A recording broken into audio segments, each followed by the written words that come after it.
Welcome to the Have Good Ripple Effect podcast. Let's jump right in. Hello, and welcome back to the Have Good Ripple Effect podcast. I'm Lisa, your host, and today we're talking all about change.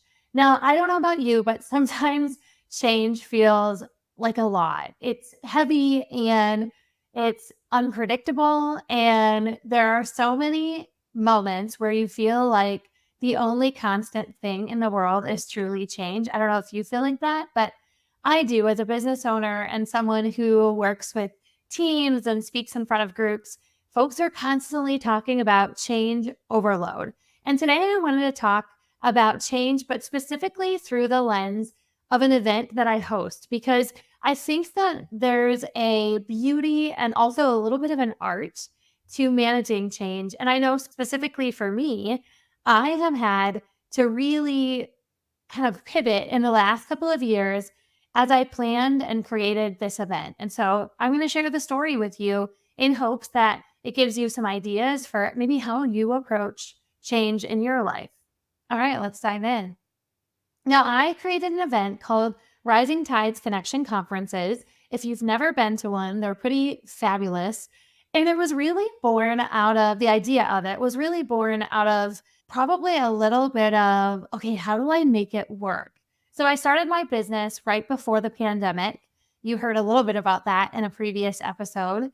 And when I was starting my business, we had just moved back from Wisconsin. We lived there for 10 years, moved back to Iowa to be closer to family.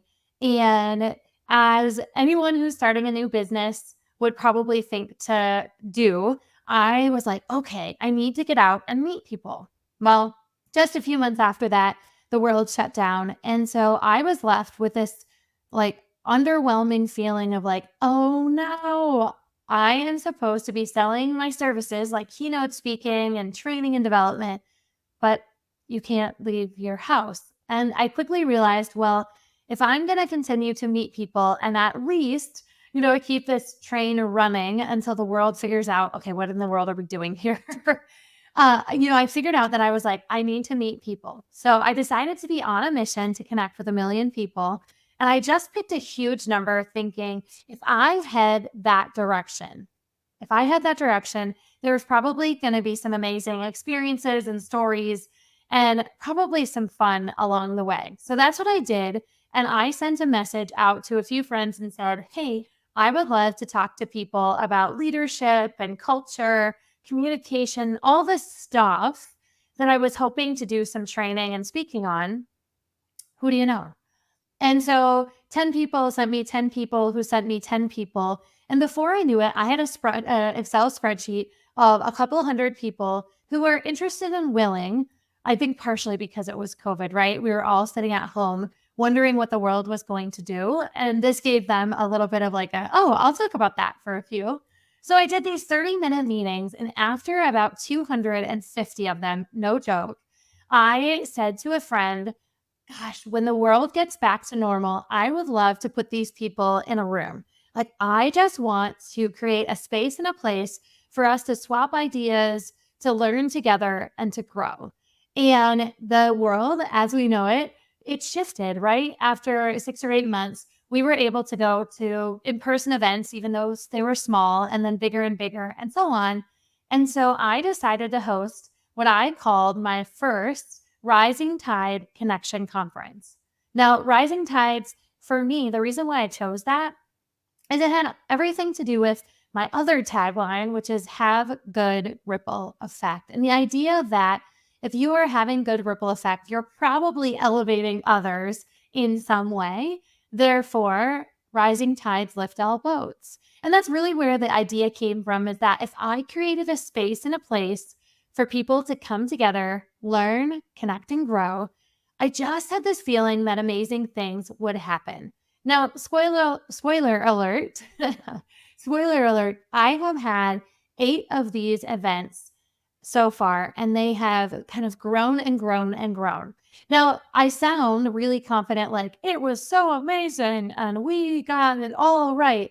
When in actuality, it's truly been a series of experiments and also like a shift in being able to make small changes. And that's what I want to talk about today, because I think people think of change as a bad word. And I think of change actually as a good and bad word. Like it's difficult and it's amazing all at the same time. So Rising Tides really sparked from that idea of I want to put these people in a room. And my first event, I didn't have any money to actually kick it off. I was talking to different friends of just like, I have this idea. I want to put people in a room. I don't know. I just envisioned them coming together for a portion of their day. And you know, when you put something out to the universe and then the universe like boomerangs back out at you, I had a friend say, well, you can use our beer hall. And I was like, oh, she goes, yeah, we don't open until 3 o'clock. So if you wanted to use it a few hours before that, I would be willing to lend you the space. And I was like, okay, so now I have the space and I really just need to pick the date and invite some people. And so that's what I did. I don't remember how many people I invited, probably like 75 to 100, I would guess. And 22 people showed up at my event.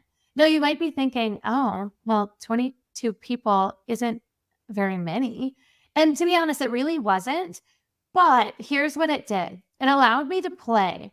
And I was like, okay, this is how I think I want to structure the day. You know, I want to make sure that people are mixed around.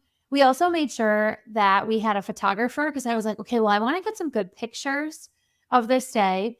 And it really allowed me to practice. And I often think about dealing with change or creating a new, whether it's a service or a product or a program. The first one is usually my beta. It's usually a practice zone, right? Usually a practice event. And so that's what we did. And after that first event, I saw the impact that it made. People in the lunch line were talking about, hey, we should do a podcast episode together. A couple of other people were talking about one of them wanted to make a change in their job. And the other person said, well, I know someone in that industry. I'm sure they'd be willing to talk with you. So I could just hear it happening around the room, like these little pockets of swapping ideas and giving insight. And so I thought, okay, mission accomplished. That's really what I was going for in that first event. But now what? And some of the things that I was quickly realizing were things like we had to change the venue from the standpoint of it was really dark in the beer hall. And so I wanted some brighter and lighter pictures. So I was like, okay, we got to change that. The second thing that I realized is that I need to make sure that when we were getting photos, I wanted to give the attendees who came to the event an actual headshot photo. So you would go off to the side during the event, you would get a picture of yourself, right? And then you go back to participating in the day. And it really took us probably 4 or 5 different events to figure out, well, how do you do that? Some of the other things that we were practicing with or living in the lab were things like price of the event. I also was playing around with day. So we had some of them on, days that were earlier in the week and eventually landed on Thursdays. Thursdays just work really well from a planner perspective because I need those extra days to get myself together. And then additionally, Thursday was a great day because it's before Friday when people are headed out of town. Now, those sound like simple changes, but when I think about the actual impact that they made, they were pretty incredible because it was like each event that we hosted, I was learning, okay, this worked, this didn't. I actually hosted a couple of these events in other areas. One in the Council Bluffs, which is closer to Omaha, Nebraska. I live in the center of Iowa. And then I was getting ready to host one in Iowa City. And we realized that, some cities do better than others. And we learned a lot about what it took to put a program or an event into a different space in a different place. Now, again, some of the biggest learnings that I had were number one, not everything that you plan is going to go to plan. We had vendors who didn't show up. We had vendors who said, hey, I'm so sorry, we can't be there on this day. We were really dealing with like raining change constantly. But here's the strategy that I want to share with you today. I actually have 3 of them that when you are getting ready to do something different and new, the first thing that I will tell you is that you always have to be thinking that you are going to be living in the lab.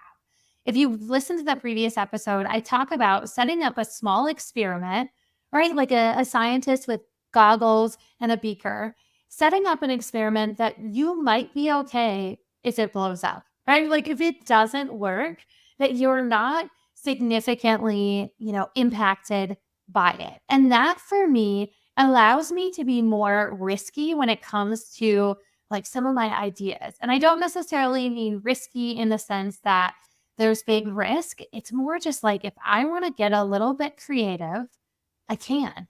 Because if it doesn't work, I actually can say to that other person, if they're like, oh, well, that didn't work, then I can literally say, yep, living in the lab. So, first order of business is to set up an experiment if you're getting ready for change or you're planning for it, is to think of it like that. Number one, live in the lab. Then the second thing I would say is that just like our kids, I have a sixth grader and a fourth grader, just like I have watched them grow over time, right? The things that they did when they were a little baby to the things that they do now, they are constantly changing and growing in and out of the things that they're doing. 2 years ago, I would have never said, my son loves to go on a bike ride with his friends. I would have been like, hi, do you want to hold my hand? Like while we cross the street? He is growing into this person that is so different than he was just a few years ago. Now, the evolution of my event was the same. I really tried to look at each individual experience and say, okay, we tried an experiment. What are we keeping and what are we changing? And that feels better.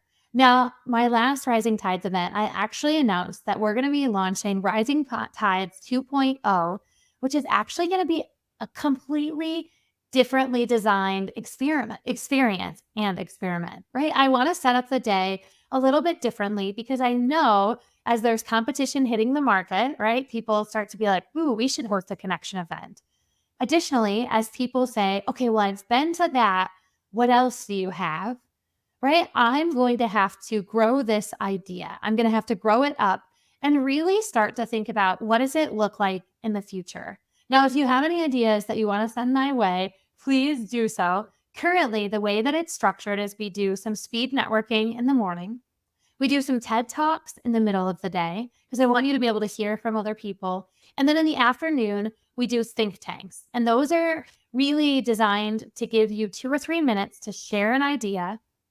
And then I say to you, shh, you have to be quiet because the other people in your pod get to ask you questions.